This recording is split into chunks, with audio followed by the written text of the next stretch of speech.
Right then, another TT video. So we're a couple of days after the Birkett now. We've only just managed to get this in and start having a look at it and figure out what we're right, what we're wrong, and what we want to do differently. So if you watched either live or if this goes out after, I'm not sure, if you watched the Birkett race video, the TT were pretty good. Out of all the cars that we took, this was the only one that didn't come back with a major issue, but we did have a few little problems. But everything Paul worked until stupid o'clock the week before to do all this, all of that worked, and it was absolutely perfect, which we didn't expect it not to be good, but we didn't know whether it'd work as good as it ended up doing. But basically we dropped the charge temps, so inlet air temps, we dropped them by about 25-30 degrees, put in what looks like a lot smaller intercooler and everything on there, but getting nice duct in there, so straight in there, straight up there. So that like 25-30 degrees. The engine oil temperature dropped from 140 down to about 110, and that's not, the oil cooler has not moved, it's still at the back in the exact same place at the cold side of the radiator, but this ducting that's blowing through that solved that problem. So that is really good, really happy with that. And the coolant, instead of being about 120, I think the highest we saw was 99, but it normally sat about 87 to 93, sort of going up and down. When you got on it, it went up to 93. When you slowed down, it went down to 87. So really happy with that. So the ducting is really critical, worked absolutely perfect. And the gearbox oil, which I was really worried about, but that stayed at 90 pretty much all the time. So even though the cooler's not got the best ducting or anything like that going to it and not much behind it, it worked absolutely fine. So that's one problem solved. We're not going to have to do it again. The only other issue we've got, we've done this, we're going to have to try, because it was so heavily modified, buying another one of these at 250, 260 quid, however the cost from Cupra. We might have to try and make a zone, because it'd probably another day's work to modify it and make all this bit. So if we can get somebody to mould it up for us, it might end up being like a 5-piece mould to get what we need. But if we can do it, that'll be good, and then we'll be able to sell these on to other people. Make all these get all these brackets formed properly rather than being how they are, sort of welded together and stuff. But if we make all these properly, then it should work out pretty good for us. So we'll see. We'll go from there. So other issues that we saw, which Paul's fixed it now, but this were coming loose and leaking oil out and stinking a little bit inside. So we took that off and realised that there were a countersunk bolt just about to drop in and get wedged in the cam. So really happy we found that now. What else were the issues? So the main thing that we had the problems with were the stint times. We expected 58 litre tank. We expected to get at least, we were up for an hour and a half, but that weren't going to happen. I just said, we're running the power we're running and stuff like that. If we'd done an hour and 20 minutes, an hour and 15 maybe, it would have been absolutely perfect. But pretty much 45, 50 minutes, even probably less than that, you started getting stumbling, but 45, 50 minutes, that was as much as we could do before you started end up with a big stumble that if you didn't back out of it quickly, you got limp mode. And when you're trying to get this out of limp mode, when you're rolling on track with cars coming around you, it's not easy. So not happy with that. But probably half an hour in, you start getting a little stumble. At Silverstone, there's a big right, and then another big right, and then onto the straight, and then you get a little stumble, back out of it, back in, and it will fine. That was probably half an hour in, so we probably used 20 litres of fuel, so there's still probably 30 odd litres of fuel in the tank, and the same further on. So we'd already got the Bartek upgraded lift pump, which comes in that box. So I just said to Paul, let's pull it apart and have a look. And we found this, which I've had in my hand all the time. This is the seal that had got a split in it, which is the seal that goes like there on top of the lift pump. And that's what seals into this, which is then what pushes the fuel out into the high pressure fuel pump. So when we took this to bits, I've got a picture of it somewhere, all the screen were all absolutely covered in crap, which, coming from diesel engines and not really doing much with petrol engines, I always find it a bit strange how there's not a proper filter somewhere like on a diesel, the only place that the crap's caught is in this little basket here, which it were absolutely full of crap. So good idea to have cleaned that out anyway. We're going to sort this seal out, which you can't buy it separate to the full unit, so we've ordered some seals to do that, so we should be able to sort that out. So hopefully that'll fix not being able to run it right down on fuel. And we did have a similar problem, I think it was the other car mainly, but we had a similar problem at Donington when we first got these, but then when we've plugged it in we got some very weird fault codes, which it might be unrelated, it might be related, but we're going to do the same thing to both cars anyway, get that on with the dyno and run it really down on fuel and see what happens. But it's obviously the dynamic loads on the track which you can't replicate sometimes, but I know it happened at Donington and we're at Silverstone again pretty soon, so if we get both cars ready, we will. But anyway, this is maintenance. It wants the oil and filters doing and all that sort of stuff, because it's probably done, this car did probably 2.5 hours, something like that, which pretty happy we are, it ran for that. Shame that the Golf had the fueling problem, but we believe the problem we've got with the Golf, we've not stripped it down yet, is a similar thing to this, where we've interrupted the fuel supply by running it too low, and then we might have damaged the high pressure pump, because when you're running at 5,000 RPM and you get a fuel interruption, it's not going to help things. And we've got rid of the limp mode, so it will probably run into the point where it'd probably gone into limp mode, but Scott just kept going and I weren't ready again. But anyway, that's by the by. Let's look at the other upgrades that we've got, see how things are going to be. So this is the main upgrade that we've got going on. It's going to be the main focus of this video. The only thing, this is the rear subframe. We're missing the front because they're going through a little bit of a redesign. I think there's been a couple of issues with those, which pretty good that we're not getting one that has got a known issue, so we shall see. All this stuff's from Verkline, so they're in Europe. We've got all the same stuff on the Golf, and I'm not sure if people have been following us close enough to notice, but even though we're running the same tyres, pretty much the same power, same weight, the only difference is petrol versus diesel really. The TT's faster in a straight line because of the aerodynamics, but the Golf at Silverstone, what easily every lap, Scott could punch in almost 2 seconds a lap quicker. Donington, it's probably a second and a half quicker, something like that. So, and when we look at the data, it's always the minimum corner speeds. The Golf can just carry more speed in the corners. At Maggots and Beckett's at Silverstone, which in a Formula 1 car is absolutely flat out, but in our cars it's definitely not. Scott was something stupid like 10 or 12 mile an hour quicker, which some of it's the size of your cojones, some of it's how stupid you are, but the majority of that is just that the Golf is just so much more composed, which it's got different dampers and stuff, which we're going to do a test on that as well. But to start with, because we've got 2 identical TTs and we've got all the parts here, we've got 2 of everything basically, they're all in there. They're all the other ones, we're not going to unpack them yet. Part of the agreement we've got with Verkline, we've started to pay for all this stuff, but we've got a decent-ish discount. We're going to do a back-to-back test where one of the cars is going to have all this stuff on. I think we're probably going to stiffen the springs before we do this, but I don't really want to change too many things. If the front subframe were here, I'd just put them on and take it, because we've got a track day at Silverstone GP again, so we'd easily be able to realise the difference in that, but I don't think it's going to work.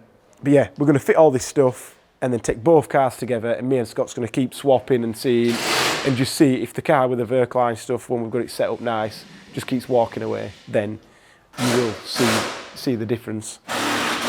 So yeah, basically we've got, this is the rear subframe. The front one, it doesn't look similar, but you can imagine it. And then this comes with all these extra little offset inserts, so they've all numbers on them and stuff, which is pretty good. So this is how you can change your bump steer and stuff like that, which if you want to really get geeky, all the instruction manuals are available online. We'll put a link to their website on there. Or I think they might be on our website, I don't know. But yeah, you can change all that stuff, and same where the camber arms are normally done, but we're still, they do a replacement. It's an arm that looks similar to this one but longer, and that replaces a spring seat. So then you use a spring as a coilover like we've got on the TT, but we've not got room for that on the Golf. And I think we're going to try and make we're going to try and make the Golf, depending on what we do with the suspension struts themselves, we're going to try and make them the same. So we'll keep the spring seat, and then the spring that we're going to use should be the same then. But we'll see about that. We'll go deeper into that later on. Fit this first, and then we'll do the suspension.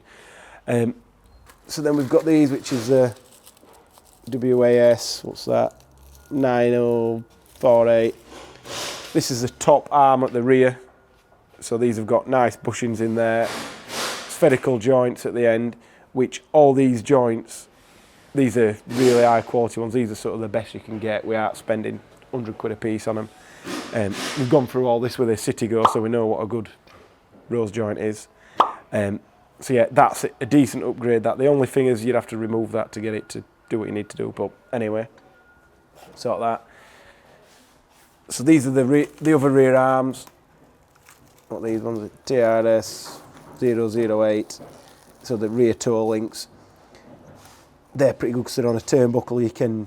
These are left and right hand threaded, so you can just literally adjust the toe, crack them nuts off, adjust it, and away you go. And then these are quite interesting. So we've not got these on the Golf, and I'm thinking this is why I'm not going to do anything too crazy with the spring rates just yet, because on the Golf we've gone really, really stiff on the rear spring rate, and a lot of that is to stop the rear squatting under power, which really hurts you and sort of corner exit. The Golf always, if you ever watch, I don't know if you've got any pictures, but if we ever saw any pictures or watch videos of it in slow motion, when you come out of the corner, as soon as you get on the power, you've got that much torque, it just pushes all the back end down.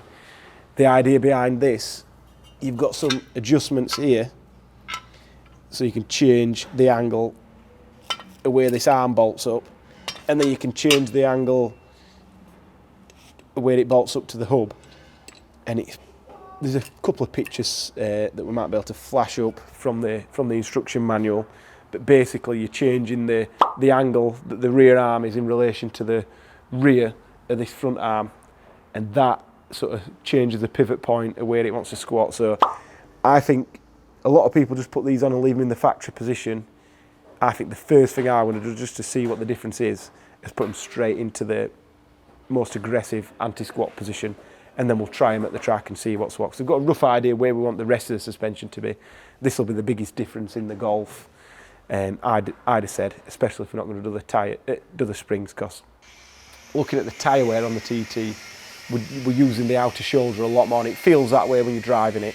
But if we change some of this stuff and get a bit more camber in, we might be able to fix that without going too crazy on the springs, because the Golf is noticeably worse in the wet now it's got the sticky springs. Not that it's bad, but it's definitely worse in the wet than it used to be. So that should mean we don't have to go as crazy stiff. And then obviously what you can see here is the front arms, which these have got, where are they? They're in one of these. They're in one of these bags somewhere. We've lost them. I think I've left them in one of the other bags. But basically, instead of a ball joint, you've got this part with then like a machine steel part that goes into the hub, and all this is changing. You're changing all. Look, this is you've two different adjustments for your camera as well. But obviously everything's solid, and that's changing the bloody hell. You're changing the roll centre by having the ball joints in a bit of a different position, which these are not like what we used to do on the Ibifas, have a really extended ball joint. These are not as extreme as that, but it does change it slightly, and that makes a massive difference to how the steering feels and everything. So it should work pretty good. But these come with pretty much everything you need. The only thing that we are ordering that are not part of this kit is all the new bolts to hold everything on, that you can reuse your old ones, but some of these will have been in and out that many times, even though the cars are pretty low mileage. I want to put all new bolts in as well, so they'll be coming pretty shortly. And then we've got anti-roll bar drop links, which I can't remember if these are the rears, the fronts are longer. So yeah, these are the rear ones, which I don't think we really need these, but we've got them anyway, so we'll see how it works. So yeah, quite a bit of work. Paul was really looking forward to doing everything, but the front subframe not coming has caused him a bit of angst. But we can get most of this stuff on, and then we'll just make sure everything else works, make sure the rear stuff works, and then we'll be able, because I don't think just fitting these arms is a big enough difference compared to putting the subframe on, because the subframe on the front moves where the pivot points are and stuff. But maybe before this video comes out, we'll have it and we'll fit it, but if not, we'll do it in 2 parts, and then we'll try and have one video dedicated on playing with these, trying to get it sorted and doing some improvements on the TT suspension, and then hopefully we can decide over the winter what spares we need and what we don't need. But yeah, really happy. This stuff always looks nice. It's not cheap, but looking at the difference in the times from the Golf and the TT, I can't see how else the Golf's gaining so much time. If it does work as intended, I think it'd be a nice video for Verkline to share, which will be good for us. If it don't work as intended, we'll have to scratch his heads and figure out why the Golf's just so much quicker. But I'm putting a lot of faith into it being this anyway.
So we're on the alignment ramp now.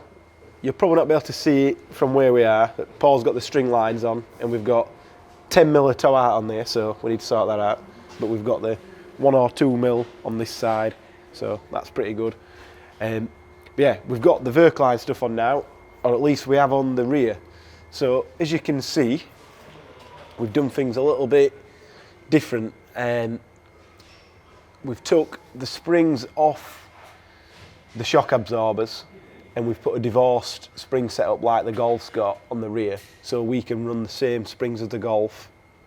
And that means when we want to do the Golf's damper testing, we can literally unbolt the rear damper, bolt it on, no messing about with springs and corner weights and stuff like that. So that should work out pretty good.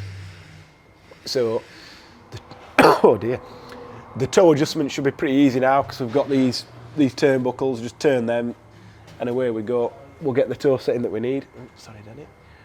But the other thing you can see here as well, this is an actual Mark 5, Mark 6 rear anti-roll bar, because the Mark 7 one goes into, I can't remember, it goes into here.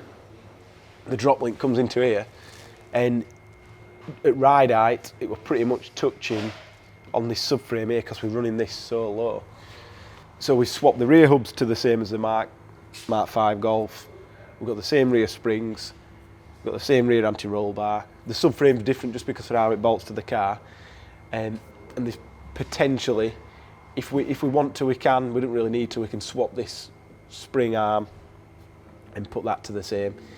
But we just need to wait for the bushes to come before we do that, because we've not got any spherical bushes there. But these have got power flex in anyway, so they should be all right. So that's all sorted. It helped us out that the subframe had got an exhaust hanger on, because the one that were on the car were damaged, which is pretty good. And then this is the main thing that we're going to be testing.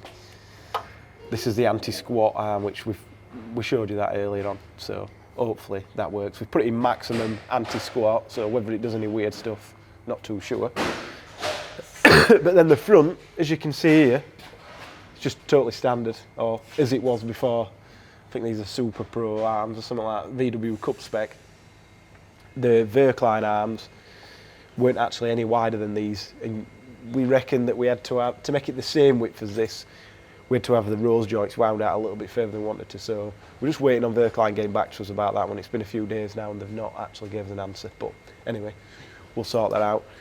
So Paul's just going to do the string lining. We'll just have a, if you come this way, Danny, should be able to see.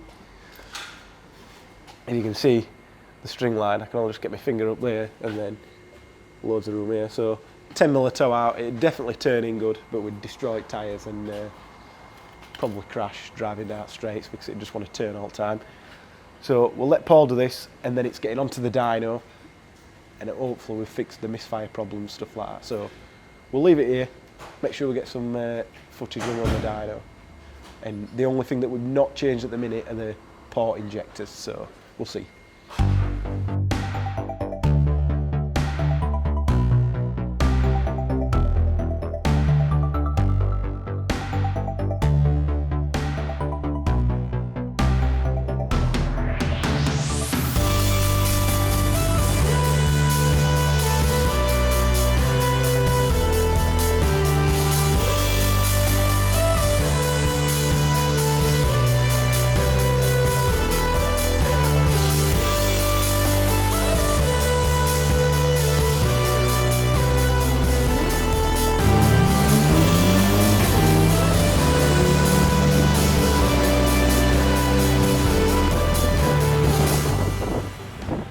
So, not sure how far back in the video it is, but we changed the fuel pump because the gauze were all blocked and the O-ring was damaged.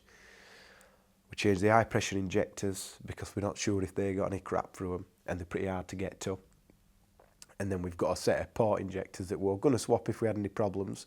But if you look at the dyno graphs now, so the 272 were what we went to Silverstone with, which not too bad. It's not, these are 230 standard, so it's about where it wanted to be with a tune, but we need to be probably nearer to 330 if we're going to be running the turbo to the max. And now we're at 276, but if you look, a bit hard to see with him crossing over like this, the green is obviously dipping, whereas the red is staying nice and strong in the mid-range. That's where the main misfire were occurring. Now it's not doing that, so really happy with that. We have still got the port injectors. I don't think we'll have time to swap them today, and we're out tomorrow. What time is it now? It's 4:30 already. So we need to hurry up, basically. So we've got another tune to flash on just to tidy some things up, because it were really rich, to try and stop the misfires, which didn't really stop it, and it just made it stink inside. So Matthias is going to flash that. Hopefully that just, we don't really need any more power for this next race, next year, when we're going to want a lot more power and pull some weight out and stuff. So we shall see.